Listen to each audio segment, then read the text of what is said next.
Tudo bem com vocês? Espero que todos estejam bem, com saúde, né? Estejam em casa, se cuidando.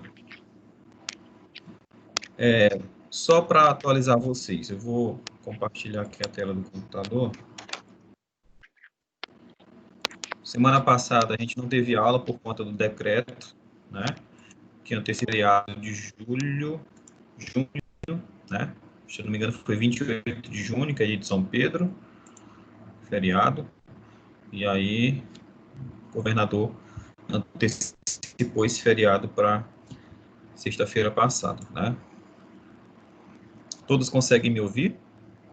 Tá dando para ouvir?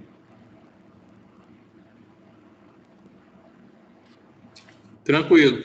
Tá. Só para mostrar para vocês, o Teams ele teve uma atualização recente e agora bem aqui em cima, não sei se vocês conseguem ver, eu posso gerenciar permissões. E eu coloquei a opção de os alunos entrarem direto, né? Quando eles clicarem lá para entrar na sala, não vai necessário mais eu autorizar a entrada. Então, os alunos vão entrar e sair no momento que eles quiserem. A segunda atualização do Teams, né, outra opção que apareceu foi essa opção aqui, ó. Todos os professores agora conseguem baixar a lista de frequência dos alunos. Então, todos os alunos que estiveram presentes na aula, aí ele me dá uma tabela em Excel dos alunos que estavam presentes, a hora que entrou, a hora que saiu, o tempo de permanência e o nome de todos os alunos, tá? Então, agora a gente consegue ter esse controle, tá bom? Então, depois dessas informações, nós vamos para a nossa aula de hoje. A nossa aula de hoje é sobre nematódios intestinais, tá? Os nematódios, né, os vermes intestinais. Então, hoje nós iremos falar sobre Ascaris lumbricoides, né, o nome científico popularmente conhecido como lombriga. A gente já falou dos ovos de Ascaris na aula passada, né? Mas hoje nós iremos falar sobre o ciclo biológico desse parasita, as formas de contaminação desse parasita, né, como que ele se comporta no interior do hospedeiro, e também iremos falar sobre outro nematóide, que é o Ancylostoma, tá? Então, Ascaris lubricoides. A classificação sistemática, né, do Ascaris lubricoides na chave de identificação de espécies é um organismo que pertence ao reino animal, ao filo Nematoda, a classe Cecernetia, a ordem Ascarida, família Ascaridida, gêneros Ascaris e a espécie que nós iremos falar, Ascaris lumbricoides. Então, esse é um verme cosmopolita. O que significa um indivíduo cosmopolita? É um organismo que tem uma distribuição por todo o globo terrestre. Então, a gente consegue encontrar espécimes de Ascaris lumbricoides em todas as regiões do planeta. Polo Norte, Polo Sul, regiões temperadas, regiões tropicais. É um verme que consegue se adequar, se adaptar a diferentes condições climáticas e a diferentes ambientes, sejam eles úmidos, sejam eles áridos, sejam eles quentes, sejam eles frios. Lógico, a frequência desse parasita, ele está muito associado ao desenvolvimento socioeconômico da população. Populações que têm uma condição socioeconômica precária, como ausência de saneamento básico ou baixa escolaridade, esses vermes eles estão mais presentes na população, né, por questões de condições higiênico-sanitárias e condições também de informação. Então, a estimativa é que 30% da população mundial esteja parasitada por uma espécime do Ascaris lumbricoides, ou seja, a cada 10 pessoas, 3 estão contaminadas, tá? Mas, lógico, aqui no Brasil, essa prevalência pode estar maior ou menor, né? Porque a gente tem uma alta prevalência em países muito pobres, como países africanos, países asiáticos, que têm uma baixa condição socioeconômica, uma precária, né, precária condição sanitária, né, às vezes até inexistente. A faixa etária em que é mais acometida por ascaris lumbricoides são crianças de 1 a 12 anos. Essa faixa etária tem a maior prevalência. Por que isso acontece? Porque as crianças de 1 a 12 anos, elas não têm uma consciência de higiene tão forte quanto o adulto. Então, elas têm a mania de pôr a mão na boca sem lavar, né? Os alimentos caem no chão, elas comem, né, esse alimento que caiu no chão, que pode estar contaminado com ovos, comem alimentos sem lavar, né? E outros hábitos de higiene duvidosa que podem aumentar a incidência dessa contaminação. Então, quais são os fatores que podem aumentar a chance de um indivíduo se contaminar com ascaris lumbricoides? Uma das condições é que esse verme ele libera uma grande quantidade de ovos, né, através das fezes do hospedeiro. Então, essa grande quantidade de ovos faz com que aumente a chance de uma infecção por outro hospedeiro. Então, se as fezes do indivíduo contaminado liberam muitos ovos, esses muitos ovos aumentam a chance de uma infecção de um novo hospedeiro. Um segundo ponto de sucesso, vamos dizer assim, desse parasita é a alta viabilidade dos ovos, né? Um ovo de ascaris lumbricoides, quando ele é eliminado através das fezes no meio ambiente, esse ovo pode ficar viável por até 1 ano. Então, os indivíduos que defecam próximo a mananciais de água, que contaminam as águas, essas águas podem ser utilizadas para irrigação de plantações, de hortaliças, e isso gera uma disseminação muito grande. Outra condição que aumenta a chance são condições precárias de saneamento básico encontradas em algumas populações. Esgoto a céu aberto, crianças que andam descalças, né? Isso é uma das condições uma das condutas de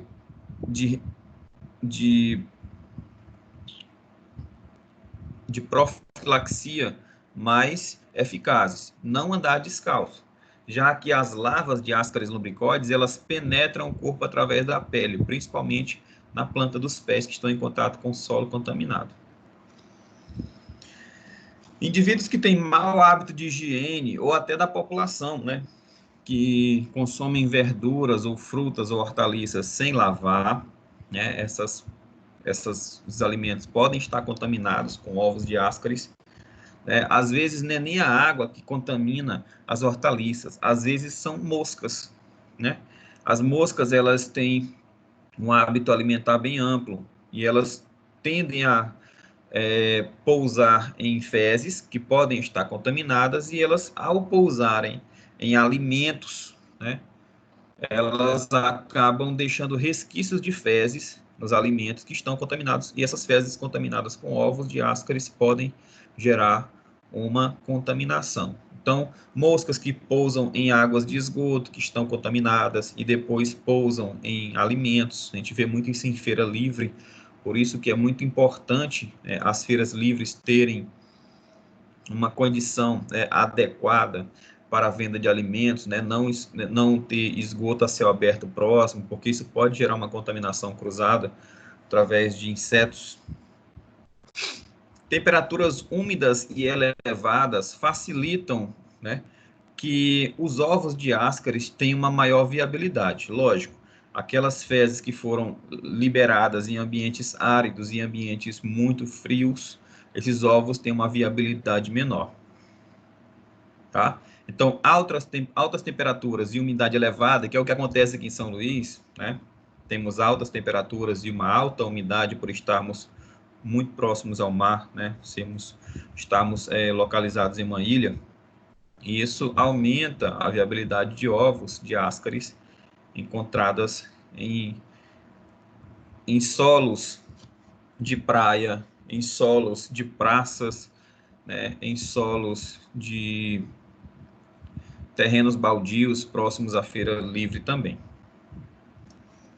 Então aqui nós temos um mapa, né, de 1999, apesar de ser um pouco antigo, mas essa realidade praticamente não mudou, mostrando a prevalência elevada em diferentes regiões do Brasil.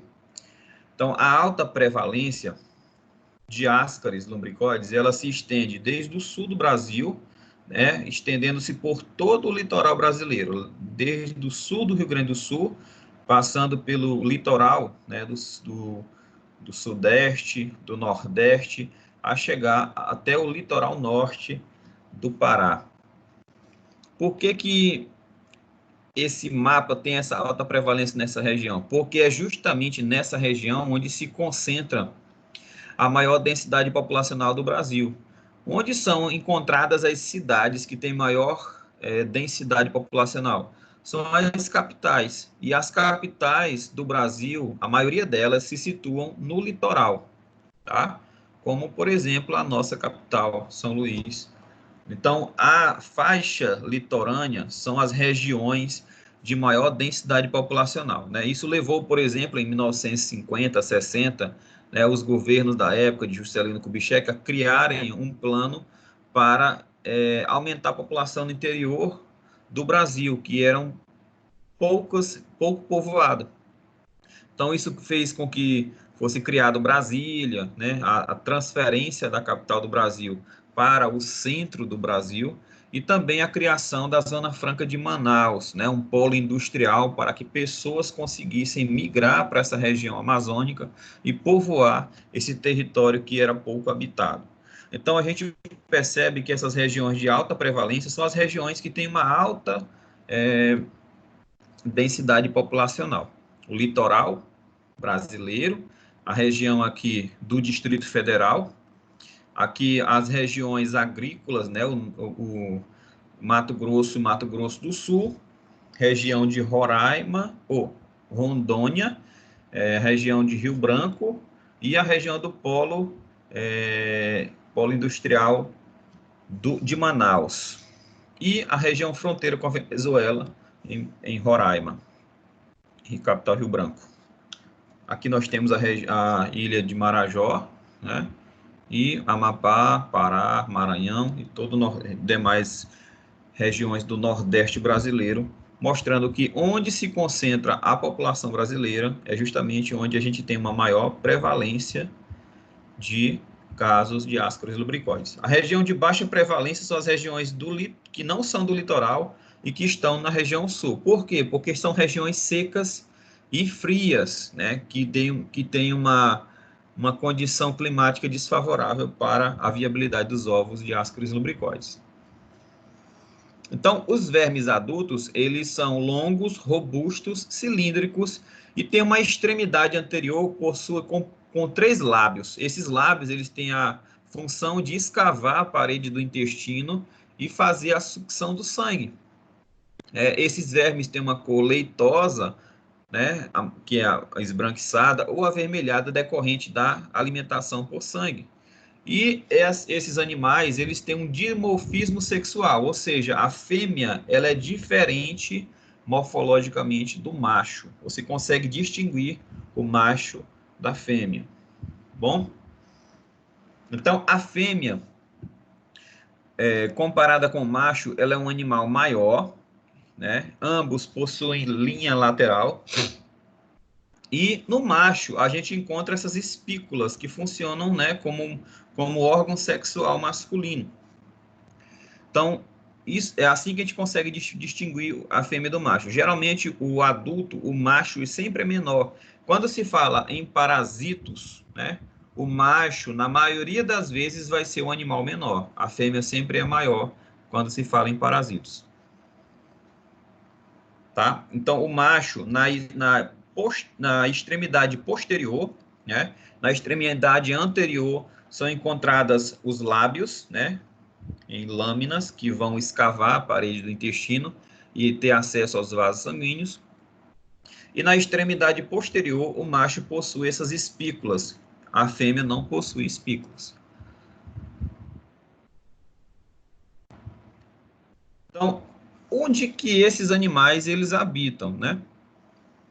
Principalmente no intestino delgado, nas porções de jejuno e ilho, ou seja, na porção intermediária e na porção distal do intestino delgado. E lá eles habitam, né? É uma região onde a mucosa intestinal, dá para ver por essa foto aqui, onde ela é rica em vasos sanguíneos e é por onde esse verme vai obter o seu alimento. Os ovos de Ascaris lubricoides são grandes comparados com os demais parasitos.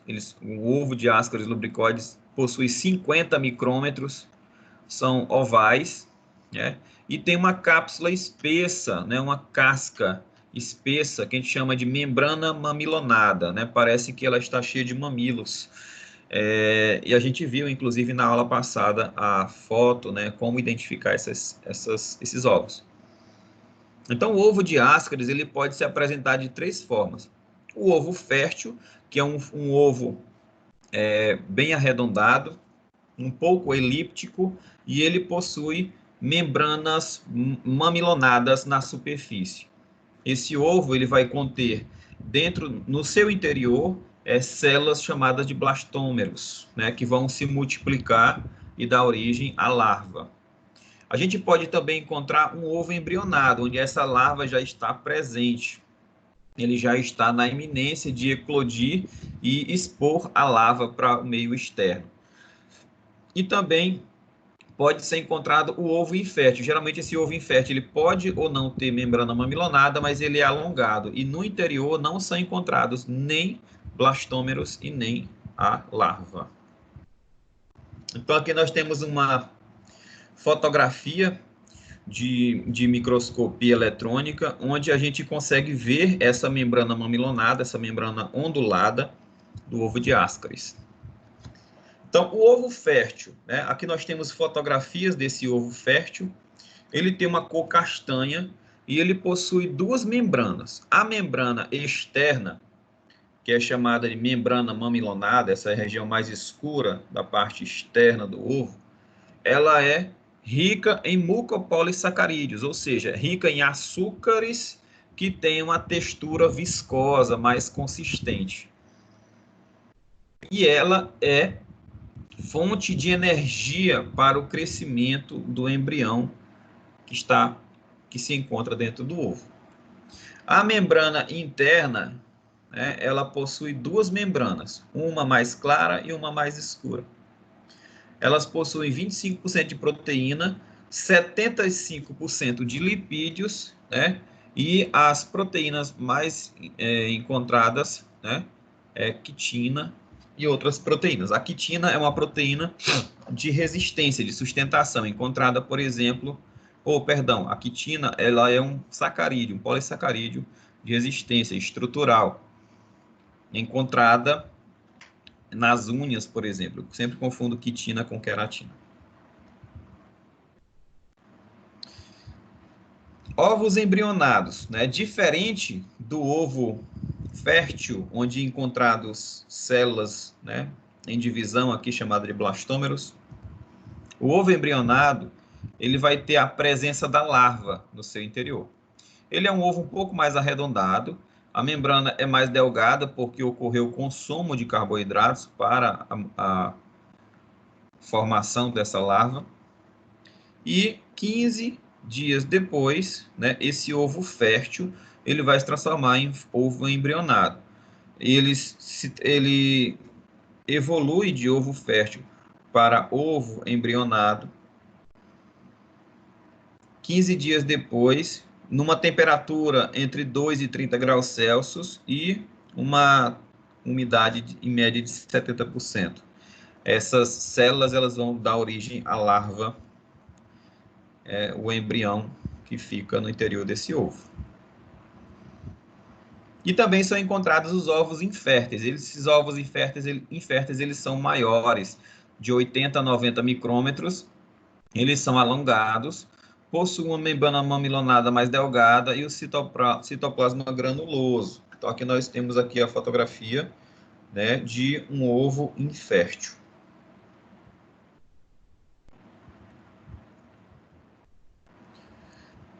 Quando esses ovos eles são eliminados no solo, esse ovo fértil ele vai evoluir para um ovo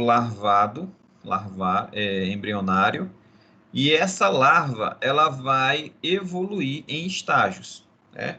Nós temos as larvas rabditoides L1 e L2 e as larvas filarioides, chamado de larva L3. Essa larva filarioide, a L3, é a larva que vai gerar a transmissão. Essas larvas, quando forem deglutidas, né, elas vão infectar o indivíduo. Essas larvas elas vão ser conduzidas até o intestino delgado, né, onde elas vão perfurar a parede do intestino, cair na corrente sanguínea, ter acesso aos vasos, as veias que irrigam o intestino.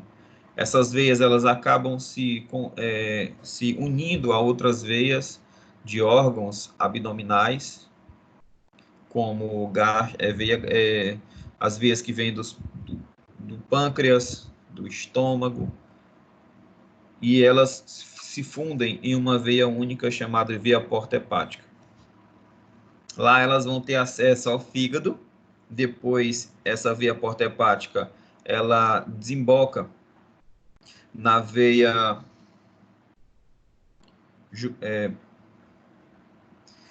cava inferior.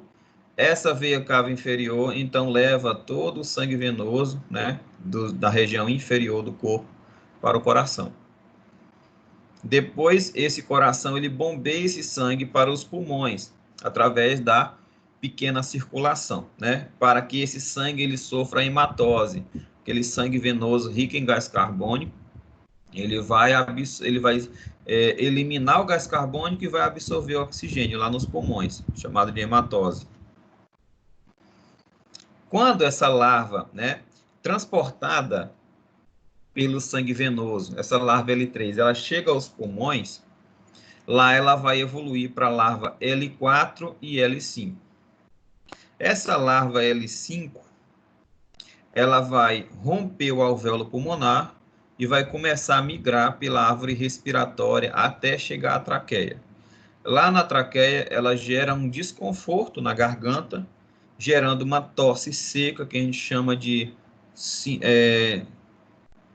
síndrome de Leffler, essa tosse seca. E o indivíduo, ele expectora essa larva e deglute novamente. Então, essa larva ela vai ser expectorada pela tosse, e depois esse indivíduo, ao engolir a saliva contaminada com a larva L5, essa larva ela acaba migrando novamente para o intestino. E lá no intestino, ela se transforma em verme adulto. Então, quando eu falo de larva rabditoide, como é que eu consigo distinguir uma larva rabditoide de uma larva filarioide? Através do tubo digestivo. O tubo digestivo da larva rabditoide, o esôfago dela, ela tem duas dilatações e uma constrição no meio. Já a larva filarioide, quando eu olho o tubo digestivo, a região proximal do tubo digestivo, ela tem um esôfago retilíneo. Então, aqui nós temos o ciclo biológico do Ascaris lumbricoides. É um indivíduo de dimorfismo sexual, que a gente já falou, como a gente identifica o macho e como identifica a fêmea. Então, esse ovo que é eliminado pelo hospedeiro, ele pode ser um ovo fértil ou um ovo infértil, né? Esse ovo fértil, 15 dias depois, ele vai se transformar em ovo larvado, se essas fezes forem eliminadas em ambientes adequados, né? Então, essa larva, ela vai eclodir no ovo, essa larva no interior do ovo, ela vai se transformar em larva rabditoide, L1, larva rabditoide, L2, até larva filarioide. Esse ovo com larva filarioide pode ser deglutido novamente, e ao ter acesso ao tubo digestivo, ele passa pelo esôfago, estômago, até chegar no intestino. No intestino, essa larva, né, já fora do ovo, ela vai perfurar a parede intestinal e cair na circulação. E vai chegar ao fígado, ao coração e depois aos pulmões. Lá nos pulmões, essa larva, elas evoluem de larva L3 para larva L4 e depois para larva L5. Essa larva L5, então, ela perfura o alvéolo pulmonar e ganha acesso à árvore respiratória, migrando pelos bronquíolos, chegando aos brônquios, até chegar na traqueia, onde ocorre uma leve desconforto, gerando tosse e a expectoração dessas larvas que se misturam com a saliva. Essa saliva, então, é deglutida e o verme volta para o tubo digestivo. E essa larva, L5, ela se transforma em verme adulto. Esse ciclo, né, em que o Ascaris lumbricoide obedece, né, de passar 2 vezes pelo intestino, é chamado de ciclo de Loss. E vários parasitas obedecem esse ciclo. Eles vão com larva imatura para o intestino, essa larva imatura perfura o intestino, vai para o fígado, depois para o coração, depois para o pulmão, perfura o alvéolo, é deglutido e volta para o intestino para se transformar em verme adulto. A gente vai ver outros parasitas que obedecem a esse mesmo ciclo biológico, que é chamado de ciclo de Loss. E todos os vermes que obedecem esse ciclo de Loss, eles causam essa tosse seca que gera uma deglutição das larvas, que é chamada de síndrome de Loeffler. Então, os ovos em solo úmido, né, principalmente na sombra, com 15 a 35 graus Celsius, eles vão evoluir para a larva L1, depois para a larva L2, né, e 2 a 3 semanas eles estão com viabilidade com larva L3, e esse ovo com larva L3 tem viabilidade de 1 ano. Essa larva, ela vai eclodir no intestino delgado, perfura o intestino delgado, ela migra para o fígado, chegando ao coração e à região direita do coração, que promove a circulação, a pequena circulação, né, onde o coração bombeia sangue para os pulmões para ser oxigenado. E tem acesso ao pulmão. No pulmão, a larva L3, ela vai, em 3 dias, se transformar em larva L4. Essa larva L4 atravessa os capilares, os alvéolos, e chega no alvéolo em larva L5. Essa larva L5, após 2 semanas, ela migra pelos bronquíolos, traqueia, até chegar à laringe, onde vai ser deglutida. E depois da deglutição, elas vão se transformar no jejuno, né, em larvas, em indivíduos jovens, e 2 meses se transformam em indivíduos adultos. Esses indivíduos adultos, eles já são sexualmente ativos, onde eles já começam a produzir novos ovos. A forma de transmissão desses ovos com larva filarioide, larva L3, é através de água e alimentos contaminados com esses ovos. Ou então, através do depósito subungueal, que é esse espaço abaixo da unha. Às vezes, acontece muito em crianças, às vezes a criança vai coçar a região perianal, né, e acaba contaminando as unhas grandes, né, a região do espaço subungueal, com fezes contaminadas. E aí, ao tocar alimentos, ele acaba transmitindo esses ovos, né, da região subungueal, né, abaixo das unhas, para o alimento. Então, outra medida de prevenção para evitar a contaminação do Ascaris lumbricoides é cortar bem as unhas, deixar as unhas bem curtas para evitar essa deposição de fezes ou deposição de sujeira, né? E também lavar as mãos com frequência, principalmente antes das alimentações.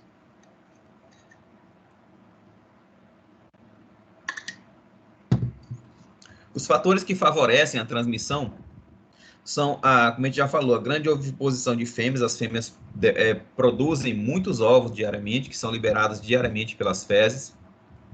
Então, um indivíduo contaminado, ele acaba sendo uma fonte de contaminação muito grande, porque as fezes dele acabam tendo uma grande quantidade de ovos. Esses ovos têm uma grande capacidade de aderência. Aquela membrana mamilonada, rica em mucopolissacarídeo, eles aderem à superfície de alimentos, de vegetais, de insetos, com muita facilidade. E esses ovos, eles podem resistir de meses até um ano, se eles encontrarem uma condição favorável, com temperatura, umidade e incidência de luz favoráveis. Então, a patogenia da ascaridíase, que é a doença causada pelo Ascaris lubricoides. A patogenia é a capacidade do verme gerar uma doença. Depende do estágio evolutivo da larva. Em infecções de baixa intensidade, novamente não se observa nenhuma alterações, ou seja, indivíduos que têm poucas larvas parasitando ali o seu intestino. Foi uma infecção com poucos ovos. Já indivíduos que têm infecções maciças, né?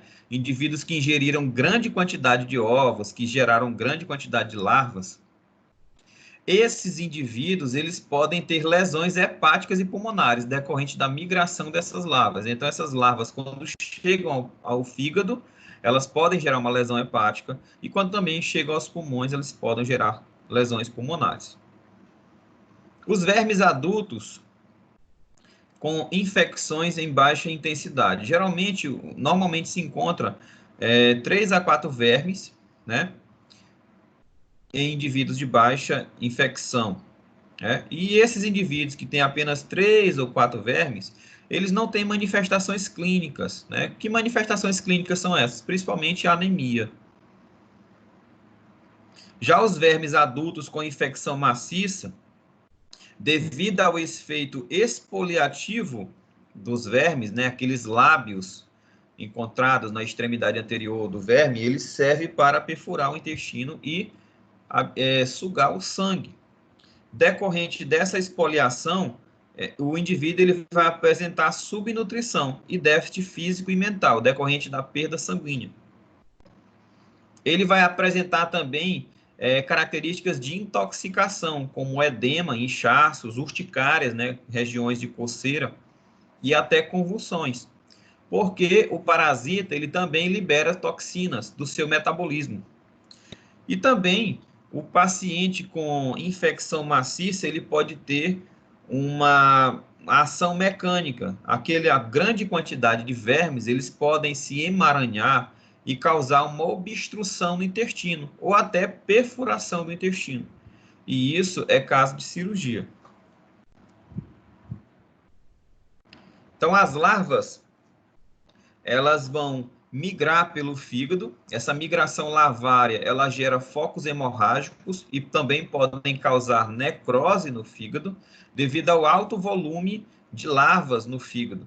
Nos pulmões, essas larvas, ao passar pelos capilares dos alvéolos pulmonares, elas vão gerar numerosos pontos hemorrágicos, né? As paredes alveolares também vão sofrer edema inflamatório e infiltração de células de defesa, porque essas larvas elas são organismos estranhos, que são reconhecidos pelas células de defesa pulmonares, que geram liberação de citocinas inflamatórias e geram a atração de células de defesa sanguíneas, como neutrófilos, eosinófilos, basófilos, e principalmente eosinófilos, porque são células que têm a capacidade de combater parasitos. Então, em decorrência da migração dessas larvas nos pulmões, o indivíduo ele pode ter uma inflamação nos pulmões, chamada de pneumonite difusa. Em crianças, elas podem apresentar a síndrome de Löffler. O que é a síndrome de Löffler? É a conjunto de sintomas que a criança desenvolve decorrente da migração dessas larvas do intestino, passando pelo fígado, coração e chegando até os pulmões. Então, essas crianças elas vão apresentar febre devido à inflamação pulmonar, tosse decorrente do desconforto que essas larvas causam na árvore respiratória, principalmente na região, né, da laringe, eosinofilia, que é o aumento de eosinófilos na corrente sanguínea, e elas podem também apresentar bronquite, né, inflamação nos brônquios.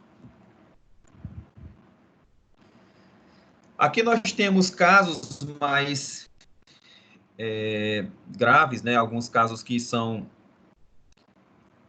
difíceis de acontecer, mas podem acontecer, é que essas larvas, né, o verme adulto, eles podem migrar para regiões ectópicas, que a gente chama de regiões que dificilmente são acometidas por esse parasita, como, por exemplo, o verme ele pode perfurar o apêndice, gerando um apendicite. Aqui nós temos uma parte do intestino do indivíduo em que se encontra um Ascaris lumbricoide dentro do apêndice do intestino grosso. Outra condição que pode aparecer larvas é Ascaris erráticos, como, por exemplo, o indivíduo ele pode expectorar um verme adulto, né? Esse verme adulto pode sair pela tosse, pode ser pelo nariz, pode sair pelo ouvido, tá? E também algumas larvas elas podem migrar para os capilares oculares, né? E gerar, né, uma contaminação errática nos olhos, gerando desconforto, gerando conjuntivite, inflamação da conjuntiva do olho.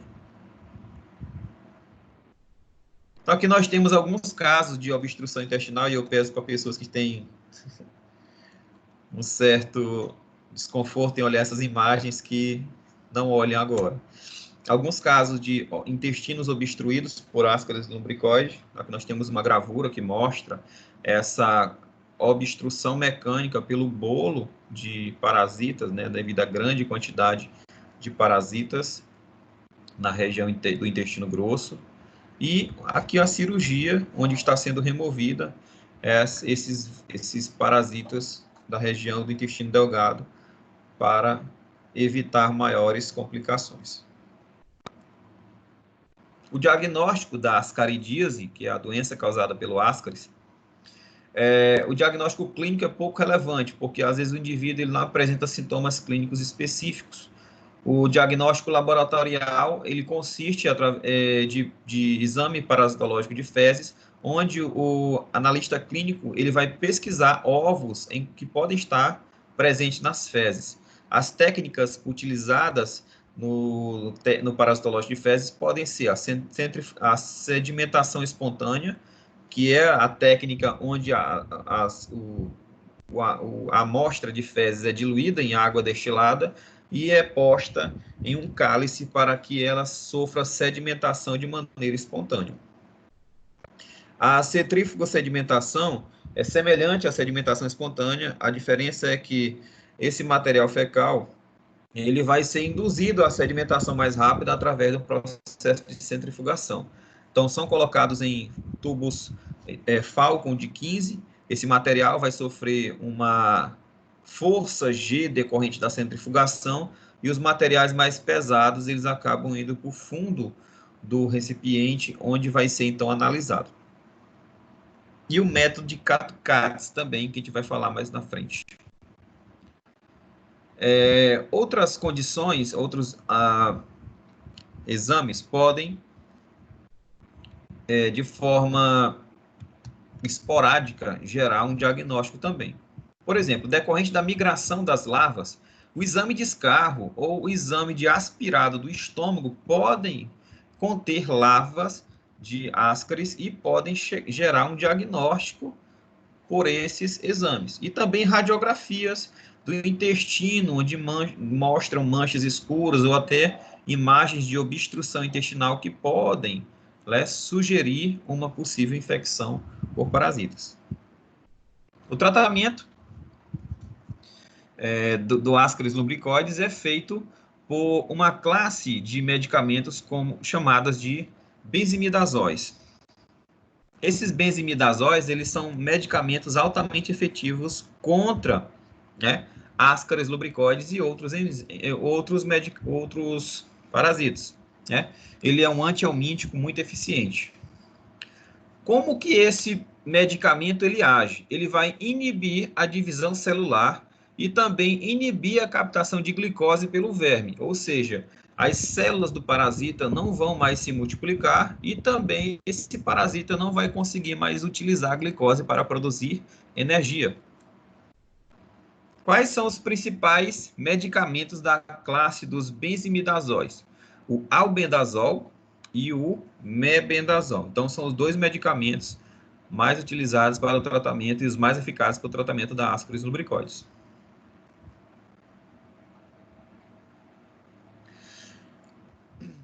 Tem também o levamisol e o palmoato de pirantel. Esses medicamentos, eles têm um mecanismo de ação diferente. Eles vão bloquear os receptores colinérgicos dos vermes, gerando uma paralisia nesse verme. E esse verme não vai conseguir mais ficar aderido à parede do intestino. Então, decorrente do peristaltismo intestinal, esses vermes eles vão ser eliminados pelas fezes. Em decorrência desse mecanismo, esses dois medicamentos, o levamisol e o palmoato de pirantel, eles não apresentam atividade ou capacidade ovicida, ou seja, eles só eliminam os vermes adultos. Os ovos, eles continuam nas fezes, de forma íntegra, então eles podem contaminar. O tratamento para obstrução intestinal é utilizado principalmente a piperazina, fazendo uma dieta zero e administração por sonda nasogástrica de hexahidrato de piperazina, 100 mg por quilo e não exceder 6 gramas por indivíduo. Se faz uma administração de 10 a 30 ml de óleo mineral, que é uma substância que vai gerar, né, uma diarreia, né, um aumento do peristaltismo, e isso facilita também a eliminação do parasita. Essa administração é feita de 3 em 3 horas de óleo mineral por 24 horas. E também fazer uma hidratação via parenteral, né? Ele tomar soro para poder reidratar, para repor os líquidos que são perdidos por conta das fezes diarreicas. A piperazina também age por bloqueio dos receptores colinérgicos, gerando uma paralisia muscular e consequente eliminação do verme. A remoção cirúrgica pode ser feita se o tratamento clínico não surtir efeito. Então, a cirurgia para desobstrução intestinal só é feita em último caso, quando o tratamento farmacológico não surtir efeito. E melhor do que tratar é prevenir. Então, quais são as formas de prevenção da ascaridíase? Promover uma educação em saúde, né, levar essas informações para a população de como esse parasita ele pode ser danoso à saúde pública e como evitar a contaminação, lavando sempre as mãos, cortando as unhas, não andando, lavando os vegetais, hortaliças e frutas antes de comer, não comer alimentos que caem no chão, né? Lavar sempre as mãos após usar o banheiro, após defecação. Não defecar em mananciais, né? Sempre utilizar rede de esgoto canalizada, fossas sépticas para a acomodação das fezes. Fazer construção de redes de esgoto com tratamento e fossas sépticas. Tratamento da população, principalmente pessoas com alto risco, com ovicidas, né, que são os medicamentos que destroem os ovos, e proteger os alimentos contra insetos, contra poeira, né, para evitar que aqueles insetos eles estejam contaminados com fezes e ao repousar no alimento acabam contaminando o alimento. As poeiras também podem gerar contaminação, uma vez que esses ovos eles são leves e podem ser disseminados pelo vento. Então, como evitar verminoses de maneira geral? Beber, geralmente, principalmente, beber água filtrada ou fervida, que vai matar esses possíveis ovos que estiverem ali, ou separar esses ovos da água. Lavar cuidadosamente frutas e verduras, né, principalmente com soluções de hipoclorito ou soluções de bicarbonato, que geram uma desinfecção melhor. Cozinhar bem os alimentos, né, que acaba destruindo os ovos, caso eles estejam contaminados, mas só que existem alguns alimentos que não se comem cozidos, algumas frutas, e nesse caso precisam ser lavadas.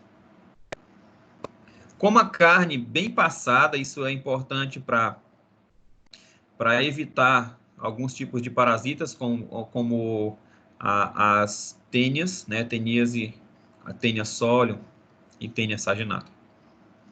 Ande sempre calçado, isso evita a contaminação por alguns vermes, como os ancilostomídeos, que nós iremos falar mais a seguir. Lave as mãos antes das refeições e após usar o vaso sanitário, corte as unhas sempre, né, bem curtas e limpas, mantenha as instalações sanitárias em boas condições de higiene e siga corretamente os conselhos, evitando que os vermes atinjam toda a família. Agora, sobre outro grupo de nematóides, nós temos os ancilostomídeos, né? Nós temos 3 espécies aí: o Ancilostoma duodenale, Ancilostoma brasiliensis e o Necator americanus.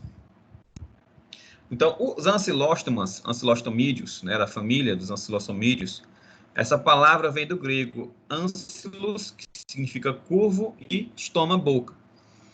Então, são parasitas em que a extremidade proximal, a região da boca, eles são localizados numa região curvada do animal. Então, eles são do reino animália, da classe Nematoda, família Ancilostomida, e são encontradas, né, o gênero Ancilostoma e o gênero Necator. Existem mais de 100 espécies nesses 2 gêneros, mas nós iremos nos ater a 2 espécies, Ancilostoma duodenale e o Necator americanus, que são 2 espécies que geram a ancilostomose, também conhecida popularmente como amarelão. Existem outras 2 espécies que nós também estudamos como parasitas erráticos, né?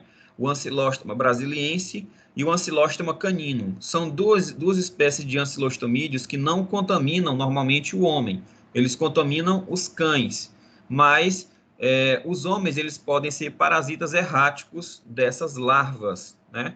Se o homem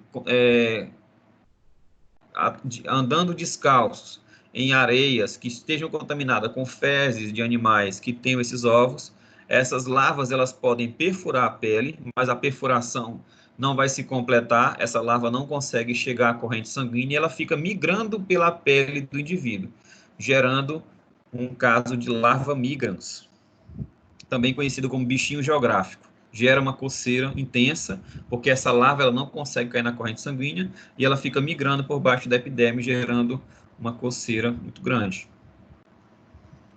Então, a distribuição geográfica dos ancilostomídeos. Ele também tem uma distribuição ampla, de prevalência mundial, e existem mais ou menos cerca de 20 a 25% dos casos em populações do mundo.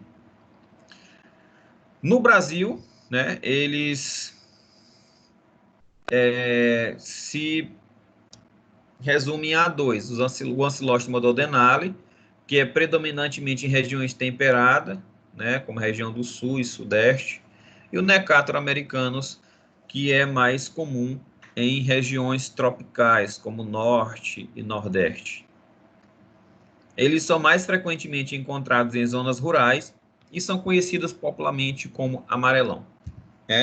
Um dos exemplos mais típicos de amarelão é um personagem de Monteiro Lobato chamado de Zeca Tatu, que é um indivíduo, um personagem que mora na região rural, e ele é uma pessoa que tem uma grande indisposição para atividades laborais. Ele não gosta de trabalhar, mas isso acontece principalmente porque ele está contaminado por esse verme, e isso causa, né, uma indisposição física muito grande. Então, as 2 famílias de interesse da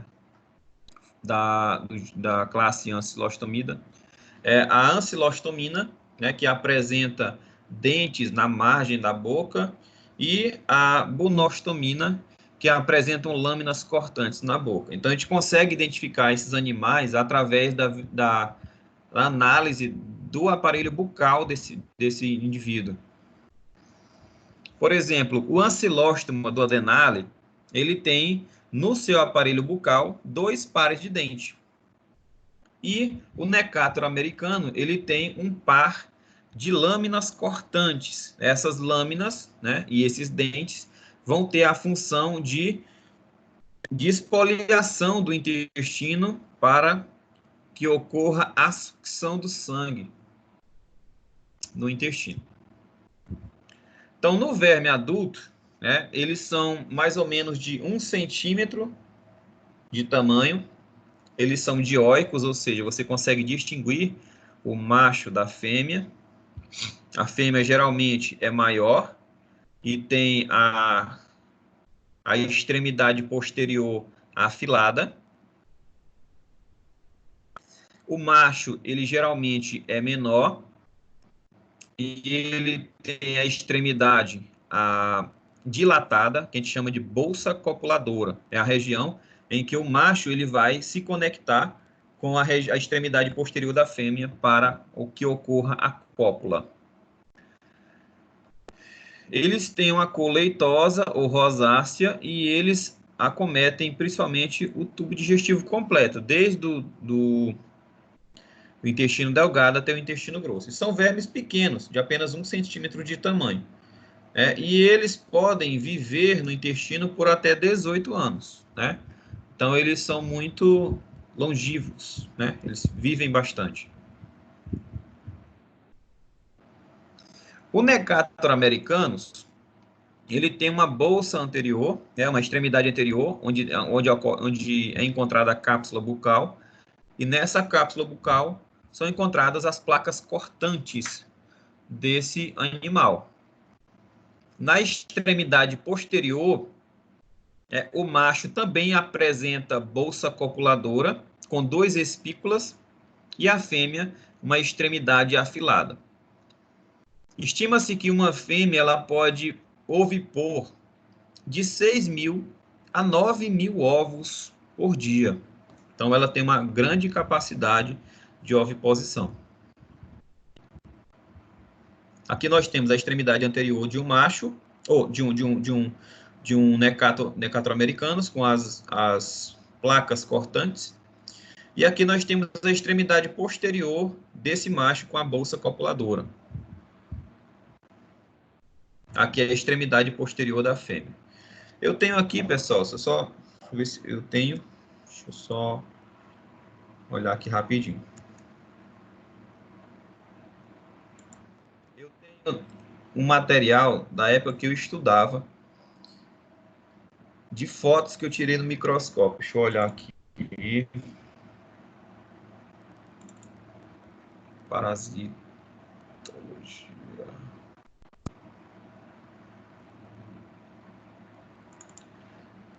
Aulas práticas.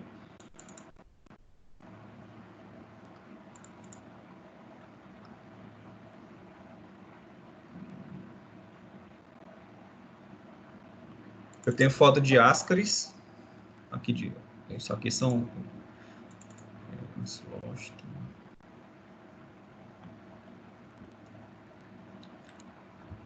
Ó, aqui dá para ver. Aqui é outra espécie. A diferença dessa espécie aqui, do Ancilóstoma canino para o Ancilóstoma brasiliense, são os pares de dente. O canino, ele apresenta 3 pares de dente, o brasiliensis apenas o do Adenale 2. Deixa eu abrir aqui. Vou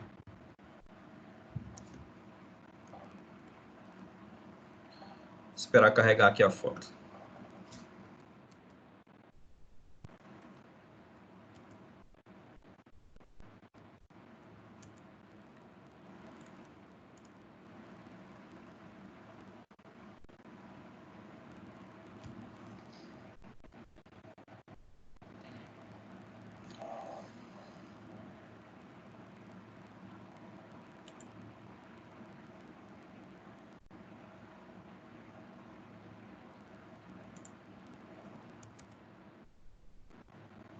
Tá aqui. Então, nesse caso aqui, o ancilóstoma canino, diferente do brasileiro, do Odenale, o canino ele tem 3 pares de dente no aparelho bucal. Tá? Aqui é a extremidade posterior de uma fêmea. Tá? Então, nas espécies de ancilostomídeo, eu vou distinguir uma espécie de outra através dos pares de dente. Um par de dente é ancilóstoma brasiliense. 2 pares de dente, ancilóstoma do Odenale. 3 pares de dente, ancilóstoma canino. Então, eu sei que essa espécie aí é um ancilóstoma canino. A extremidade posterior da fêmea é afilada e aqui é a extremidade posterior do macho, ela possui uma dilatação chamada de bolsa copulatória.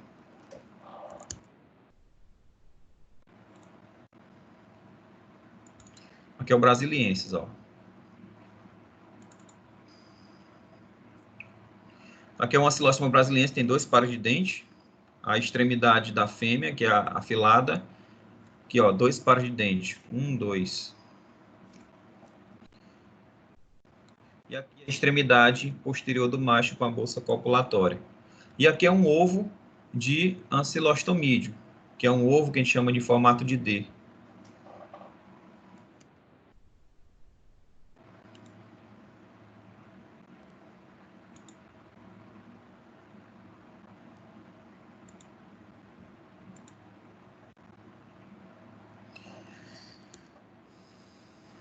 Só relembrando aqui a época de graduação minha. Então, o ancilóstoma do Odenale, né, como a gente já falou, ele possui 2 pares de dente no aparelho bucal. E na extremidade posterior, o macho possui bolsa copulatória, com 2 espículos, né, uma espécie de 2 espinhos, que funcionam como pênis. E a fêmea possui uma extremidade afilada, onde vai acoplar com a bolsa copulatória do macho durante o ato sexual. O ancilóstoma do Odenale tem uma oviposição muito maior do que o Necator. A fêmea pode produzir de 20 mil a 30 mil ovos por dia. O Necator produz de 6 mil a 9 mil. Então, os ancilostomídeos, eles produzem ovos ovais ou elípticos, tem uma casca transparente e hialina, e o interior, eles podem possuir 2 ou mais blastômeros, que são células germinativas. Esses ovos vão sofrer amadurecimento e eles conseguem ser distinguidos entre ancilóstoma do Odenale e Necator americano através do tamanho. Os ovos de ancilóstoma do Odenale são menores, eles têm um tamanho de 55 a 65 micrômetros, enquanto que os ovos de Necator americanos têm um tamanho maior, de 60 a 75. No laudo, a gente vai mencionar, né, se quando for visualizados esses ovos em exame parasitológico de fezes, mencionar a presença de ovos de ancilostomídeos. Não é necessário especificar, dizer qual espécie está presente, né? Porque a chance de errar é muito grande. E às vezes não se faz necessário, porque os medicamentos utilizados para o tratamento de Necator americanos e ancilóstoma brasiliensis e do Odenale, perdão, eles são os mesmos. Então, para que identificar, né? Para que correr o risco de identificar errado, se o medicamento vai ser o mesmo? Então, basta mencionar que foram visualizados ovos de ancilostomídeos, que vai englobar tanto os Necator americanos quanto os ancilóstomas do Odenale e brasiliensis, que podem estar contaminando o hospedeiro.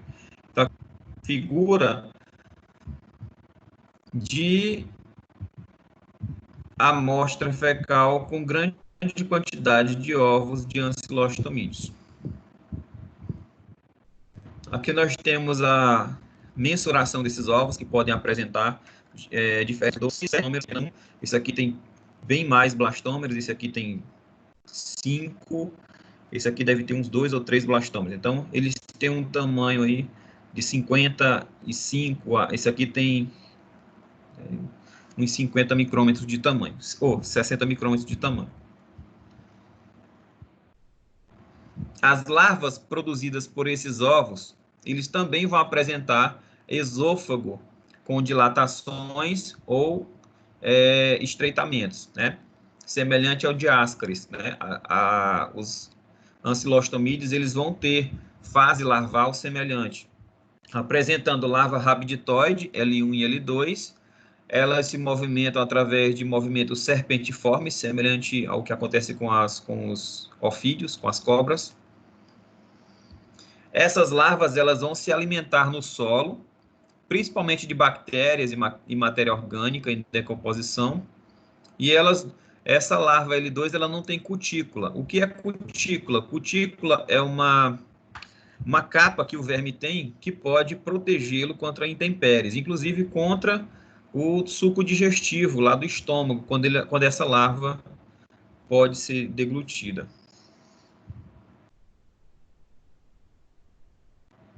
Então, a larva rabditoide, ela tem uma extremidade anterior do seu tubo digestivo, uma região adelgada, estreitada, chamado de istmo, e regiões dilatadas como o bulbo. Já a larva filarioide, esse tubo digestivo não tem adelgamento nem dilatações, ela é retilínea, né? O esôfago dela é retilíneo. Então, essa larva, em que o tubo digestivo não tem dilatações e nem reduções do calibre, que é a larva infectante, né? Elas se movimentam através de movimentos serpentiformes, elas não se alimentam e elas ficam 5 dias ativas, né? Causando risco de infecção. Professor, como que elas conseguem infectar o homem? Porque elas são estimuladas, né? Elas têm um tropismo, né? Uma migração estimulada, vamos dizer assim. Então, essas larvas, elas têm um geotropismo negativo, ou seja, elas vão migrar contra o solo. Elas vão sempre estar tentando subir, né? Se elas estiverem dentro do solo, elas vão sempre tentar chegar à superfície da terra. Elas também têm hidrotropismo, elas migram para regiões mais ricas em água. Elas também têm um termotropismo, né? Elas migram para uma região mais quente. Como o parasita tem o corpo quente, esses vermes conseguem encontrar o parasita através da temperatura. E elas têm um tigmotropismo positivo, elas conseguem migrar para uma região onde elas podem se fixar, semelhante ao que acontece, por exemplo, nas plantas, com as trepadeiras, né? As trepadeiras possuem tigmotropismo positivo, elas migram para uma região de substrato, onde elas podem, através, né, das suas projeções do caule, fazer a fixação desse cipó. Então, essas larvas, elas conseguem migrar para uma região, elas são atraídas para regiões onde elas conseguem se fixar. E qual é o ciclo biológico dos ancilostomídeos? Essas larvas filarioides, elas penetram a pele, né, porque elas, no aparelho bucal, elas possuem enzimas digestivas que degradam a pele e conseguem perfurar a pele, facilitando a penetração. Essa larva, então, cai na corrente sanguínea, né, e chegam até os pulmões, né, através da corrente sanguínea, e vão, então, perfurar os pulmões, serem deglutidas, semelhante ao que acontece com Ascaris, e depois chegam ao intestino delgado e grosso, onde se transformam em vermes adultos. Lá, esses vermes, né, macho e fêmea, vão copular, as fêmeas grávidas vão ovipor de 30 mil a 60 mil ovos por dia. Esses ovos são eliminados nas fezes. Esses ovos, eles são ricos em blastômeros, em células germinativas, que vão se multiplicar, dando origem às larvas rabiditoides L1 e L2 em 24 horas após a eliminação das fezes. E 5 a 10 dias depois, essa larva rabiditoide, ela se transforma em larva filarioide, que é a larva infectante, onde ela vai estar externalizada no solo. Elas migram por movimentos serpentiformes e podem penetrar a pele de novos parasitas. A temperatura ideal para que esses ovos e essas larvas elas continuem viáveis é de 27 a 32 graus Celsius. O ancilóstoma para Necator, o ancilóstoma de 21 a 27 graus Celsius, que por isso que é uma região um pouco mais fria. E o tipo de solo pode ser arenoso e sombreado, típico de praias, de praças, né, que podem estar ali contaminando o indivíduo. A forma de transmissão é a infecção ativa, onde a larva L3 ela vai infectar o hospedeiro, atraída por alta temperatura da pele do hospedeiro e substâncias químicas que são liberadas pela pele do hospedeiro. A penetração dessa larva L3, uma penetração ativa, demora mais ou menos 30 minutos. Essa larva, ela libera colagenase, que é uma enzima que degrada colágeno, uma proteína encontrada na pele, né, que dá elasticidade à pele e resistência. Essa larva, ao penetrar a pele, ela cai na corrente sanguínea ou nos vasos linfáticos e elas chegam têm acesso à circulação, onde passam pelo coração, pelo lado direito do coração, e esse lado direito ele leva sangue para os pulmões, onde essa larva L4, onde ela vai transformar em larva L4, vai perder a cutícula, porque essa cutícula da larva L3, ela protege o parasita durante a passagem da circulação, porque ela pode ser atacada por células de defesa.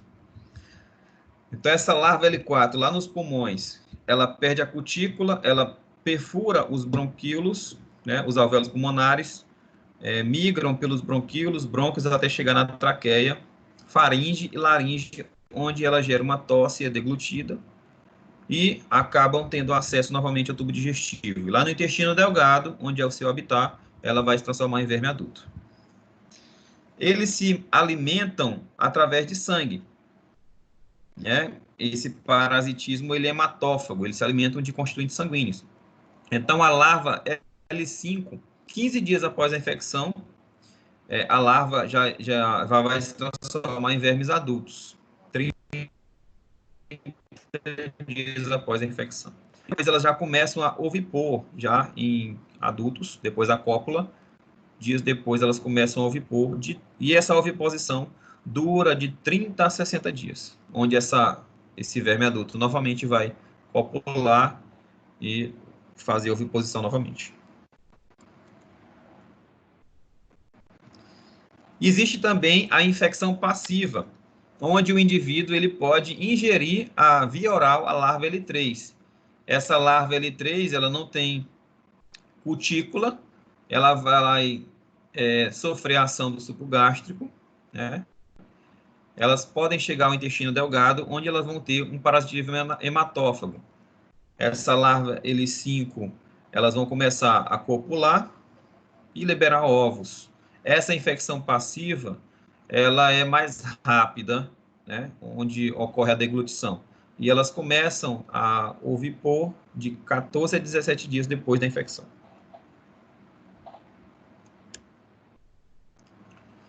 Então, a transmissão mais comum é a penetração da larva L3 por via oral ou transcutânea, né? O Ancylostomum duodenale, a infecção efetiva nos dois tipos de transmissão, e o Necator americanus, a efetividade é maior por via transcutânea, já que as larvas do Necator não tem tanta proteção contra o suco gástrico. E a patogenia, que é a capacidade do verme parasita gerar sinais clínicos de doença. A patogenia vai depender da fase da infecção, depende também da carga parasitária e depende também da espécie a qual está sendo parasitada pelo hospedeiro. Então, esse indivíduo contaminado, ele pode apresentar fases pulmonares ou intestinal. E apresentam 3 fases distintas.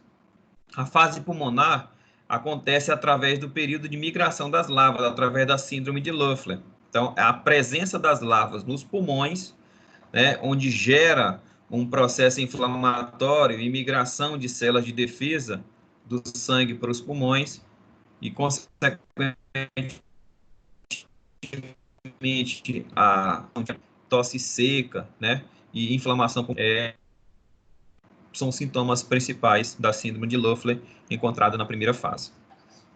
Na fase intestinal, o indivíduo ele pode apresentar lesão da mucosa intestinal decorrente da ação das placas ou dentes dos parasitas, uma dilaceração da mucosa e mudança frequentemente de lugar, gerando uma nova agressão. Isso gera uma úlcera sangrenta e o indivíduo ele pode ter melena, liberação de sangue nas fezes, decorrente dessa ação exfoliativa e ação migratória das larvas.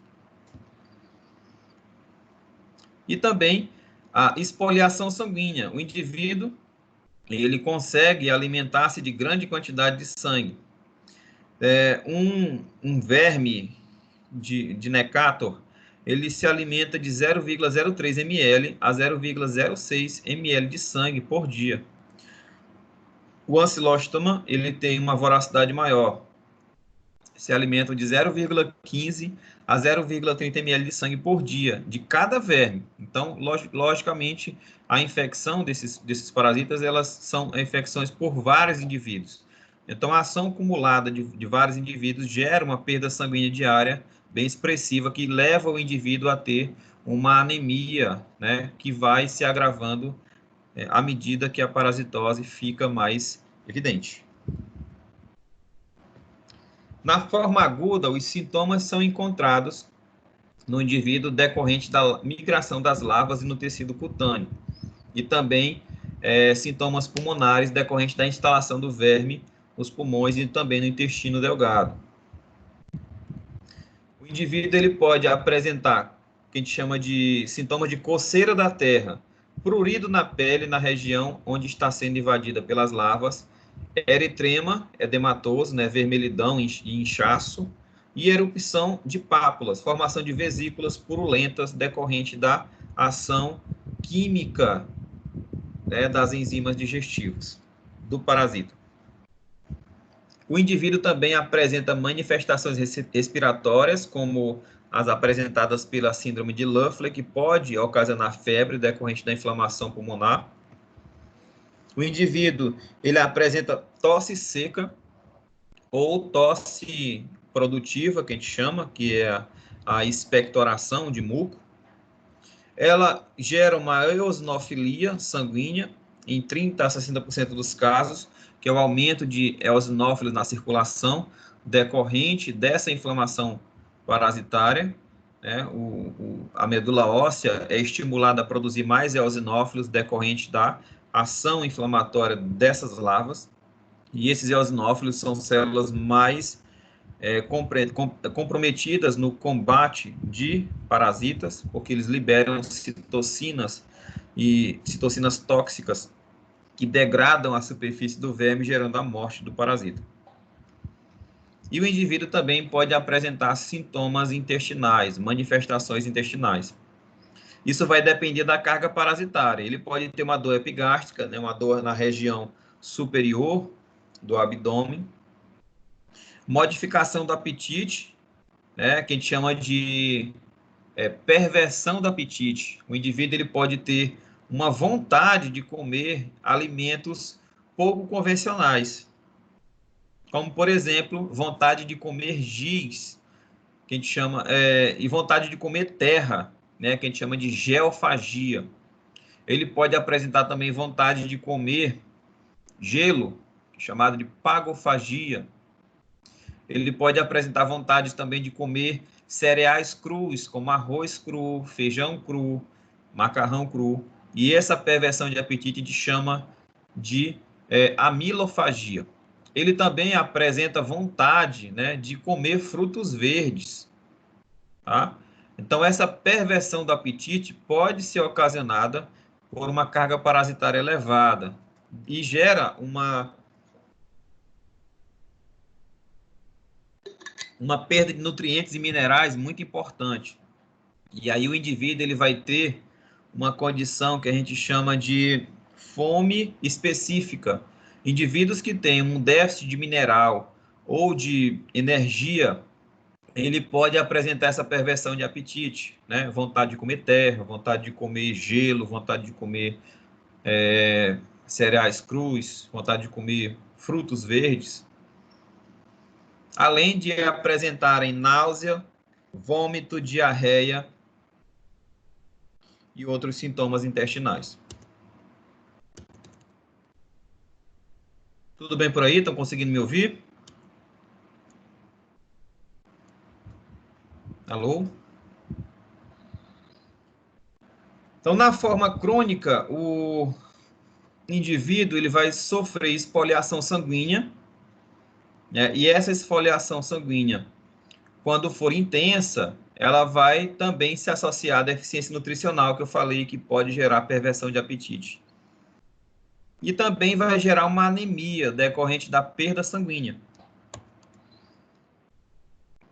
A patogênese, que é o início da doença, da anemia, depende de vários fatores. Se esse indivíduo ele tiver uma dieta deficitária em ferro, ele vai apresentar uma anemia ferropriva mais rápido.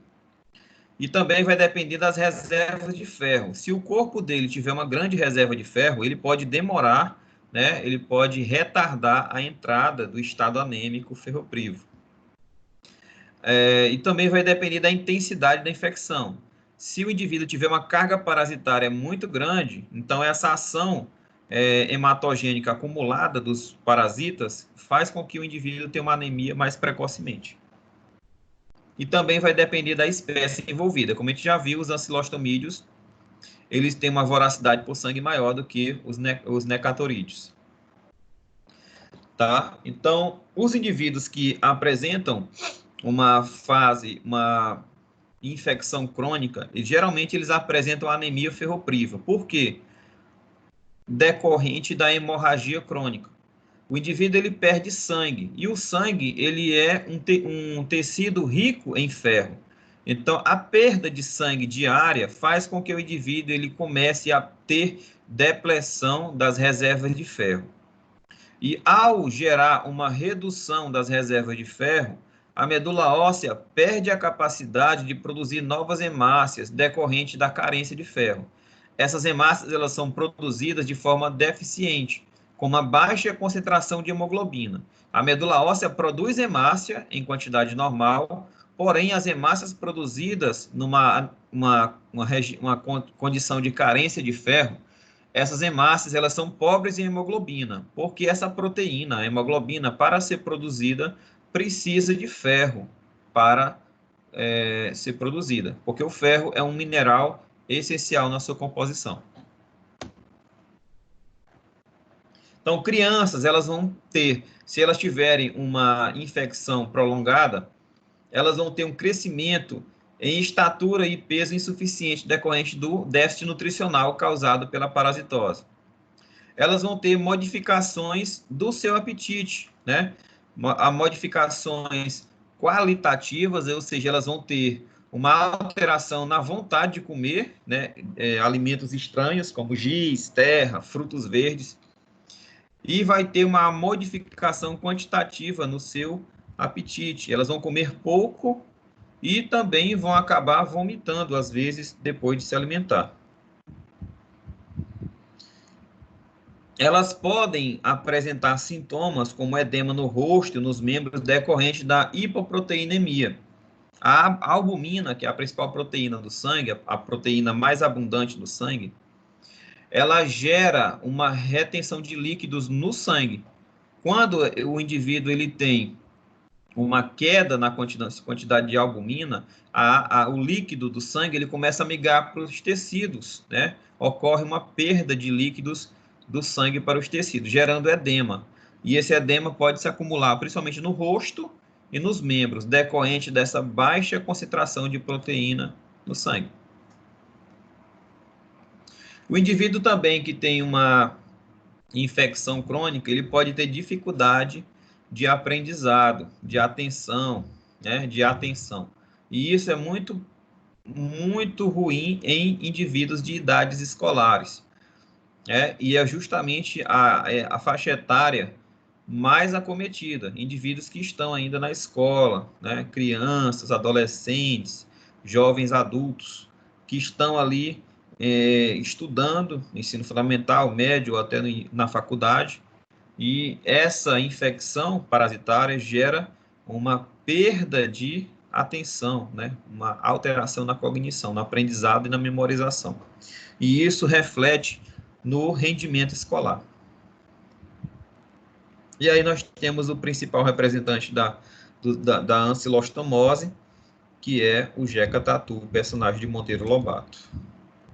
O diagnóstico clínico da ancilostomose é a anamnese, né, a análise clínica, né, e também a associação de sintomas cutâneos que o paciente pode apresentar decorrente da ação exfoliativa de larvas, né, para a penetração no corpo, sintomas pulmonares inflamatórios decorrente da presença dessas larvas no pulmão, ou sintomas intestinais, como diarreia, dores epigástricas, associadas à anemia ou não. Então, se o indivíduo tem anemia e ele tem edemas cutâneos, principalmente na região dos pés e das pernas, pode ter essa associação de que esse indivíduo está sendo contaminado pelo ancilóstomo. Ou infecções pulmonares, né? Tosse seca e uma anemia pode também estar associada à ancilostomose. O diagnóstico laboratorial ele pode ser feito quantitativo, onde o indivíduo, onde o analista clínico ele vai fazer um cálculo para avaliar mais ou menos quantos parasitas adultos o indivíduo tem no intestino. Essa análise quantitativa pode ser feita por 3 técnicas: a sedimentação espontânea, que é a diluição do material fecal em água e esperar ele sedimentar naturalmente; a centrífugo sedimentação, que é a indução da sedimentação por centrifugação; e a flutuação, né? Alguns ovos de parasitas, como no caso do ancilóstomo, eles são muito leves, e quando ocorre a mistura da amostra com algumas substâncias específicas, esses ovos eles ficam na superfície, na lâmina da água, e a coleta dessa lâmina da água depois do tratamento permite a gente ter uma maior chance de visualizar esses ovos. E a análise qualitativa é feita por técnicas como, por exemplo, do Kato-Kates e Stolhausen. Existem kits também que permitem a detecção de anticorpos contra esses parasitas, né, como o Coproteste. São também feitas culturas para a larva L3 pelo método de Arada e o método de Mori, que é utilizando papel filtro em tubos, e permite também a diferenciação das larvas L3 e larvas rabiditoides e filarioides. Esses métodos não permitem diferenciar os ovos, né, em Ancilostoma e Necator. Eles apenas identificam que existe ali ovos de ancilostomídeos, só dá para ver a família. A forma de tratamento para evitar, a forma de profilaxia, forma de evitar uma contaminação medidas como saneamento básico e educação sanitária. Saneamento básico, como construção de esgotos subterrâneos, construção de fossas sépticas, né, e banheiros com vaso sanitário. Educação sanitária, né, explicar para a população, principalmente para os escolares, como deve ser feita a lavagem das mãos, a importância de cortar as unhas, de andar calçado, de lavar sempre os alimentos antes de comer, e os alimentos também devem ser bem cozidos, aqueles que são cozidos. Lavar as mãos e os alimentos com frequência, beber água filtrada ou previamente fervida, andar calçados e fazer o uso de antihelmínticos periodicamente, a cada 6 meses ou a cada 1 ano, fazer o uso de antihelmínticos para evitar uma parasitose, né? Ou tratar uma possível parasitose. Então, lavar os alimentos, lavar as mãos, ferver o alimento, água, andar descalço. Tratamento é feito ou com albendazol, 400 miligramas o dia, 3 vezes ao dia, tem uma eficácia de 85% a 90%. Mebendazol, 100 miligramas, 2 vezes ao dia, por 3 dias, tem uma eficácia de 90%. O palmoato de pirantel, de 10 a 11 miligramas por quilo dia, 3 vezes ao dia, tem uma eficácia de 70% a 85%. E terapia de apoio sulfato ferroso para gerar uma reposição dos níveis de ferro que foram perdidos decorrente da anemia hemolítica crônica, ou anemia por hemorragia crônica. Esse esquema terapêutico ele pode ser repetido de 2 a 3 semanas após o tratamento. Por quê? Porque esses medicamentos eles são muito efetivos para vermes adultos, mas não para ovos. Então, pode acontecer que aquelas fezes que ainda estão no intestino, os ovos podem eclodir e podem dar origem a novos parasitas adultos. Então, geralmente se faz uma repetição de algumas semanas depois para eliminar o restante de indivíduos que podem, porventura, aparecer decorrente da eclosão dos ovos. E aí, a gente fica por aqui. Tranquilo, pessoal? Deu para entender? Alô? Deu sim, professor. Tranquilo. E professor? Tranquilo? Diga aí. Pode falar. Deu para entender, professor? Alguma dúvida? Não. Eu tenho uma pergunta. Diga. O metronidazol, ele não pode ser usado para... Um medicamento usado para, no caso, da ascaris lumbricoides e do ancilostoma? Também. Tá? Metronidazol. Obrigada. Tá, e também tem o Anita, né? O Anita, ele é um vermífugo de amplo espectro. Ele é utilizado para o tratamento de ascaris, ancilostomídeo e outros vermes cilíndricos e vermes achatados, como o tênia. Então, geralmente está se utilizando muito Anita porque ele acaba tratando vários tipos de vermes ao mesmo tempo, várias parasitoses ao mesmo tempo. É como se fosse um antibiótico de amplo espectro, vamos fazer assim, uma comparação. Então, o albendazol, ele tem uma eficácia para poucos parasitas. Já o Anita, não, ele tem uma eficácia bem diversificada. Então, é melhor utilizar ele porque você vai estar protegido contra diversos parasitas. Tranquilo? Sim? Aí vem a pergunta que vocês não fizeram, mas eu vou fazer e mesmo responder. Por que alguns vermífugos estão sendo utilizados para o tratamento da Covid? Como vocês viram aí, Sim. como vocês viram aí, o mecanismo de ação desses medicamentos podem ser frente a mecanismos biológicos, né? Como o metronidazol. Então, alguns deles acabam alterando o ciclo viral também, né? Como alguns antihelmínticos, eles podem bloquear, por exemplo, a produção de proteínas. E essa produção de proteínas é importante no ciclo viral, né? O vírus, quando ele infecta uma célula, ele induz a célula a produzir proteínas para produzir novos vírus. E alguns medicamentos antihelmínticos e antivirais, eles têm esse efeito de bloquear mecanismos biológicos que são importantes para a replicação viral. Então, a utilização desses medicamentos podem interferir no ciclo viral e podem reduzir a infecção pelo Covid. Mas, lógico, como é uma doença recente, a gente não tem ainda muita comprovação científica. A gente tem relatos, né, relatos de pessoas que utilizaram e dizem que tem uma certa eficácia, mas comprovação científica ainda não temos. Só o tempo e as pesquisas nos irão responder. Verdade. Professor Irã, Diga. no caso, o Anita também, ele é bom repetir a dosagem dele? Geralmente sim, porque a maioria desses vermífugos, eles são eficazes apenas para parasitas adultos. Tá? O que eu já falei, o que pode acontecer? Aí o que pode acontecer?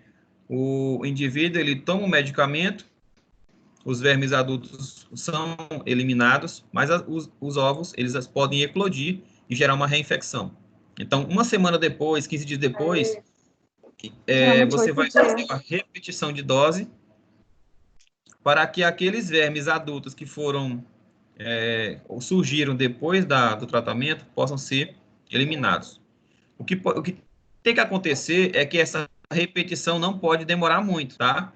Porque você tem que repetir uma semana depois, porque é o tempo que o ovo vai eclodir e gerar um novo verme. Você não pode esperar demais, porque senão esse verme ele vai se transformar em adulto e ele vai copular e vai começar a ovipor de novo.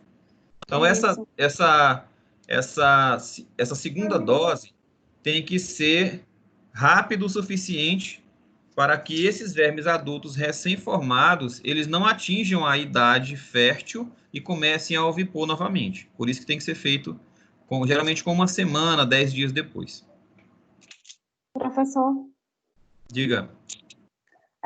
eles estão usando muito a questão pro Covid, né? A ivermectina, que eles dizem que ela diminui a carga viral, né? Uhum. Aí como ocorre esse... Ah, não, tá bom, então vou sair do assunto em si. Deixa quieto. Não, pode falar. Não, seria de que forma que eu queria que você explicasse como ela diminui essa carga viral. Olha, provavelmente só... Original. Não estou ouvindo, não.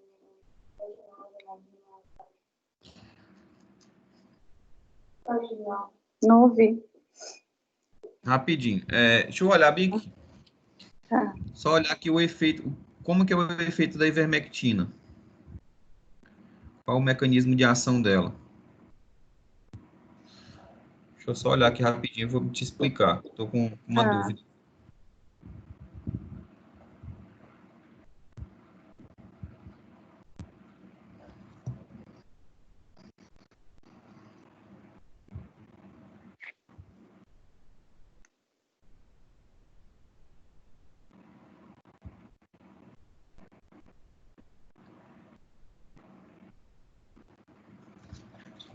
Ó, o que diz aqui é que a ivermectina ela é um antihelmíntico que é um aumenta a permeabilidade de íons. Mas, assim, explicar por que essa ivermectina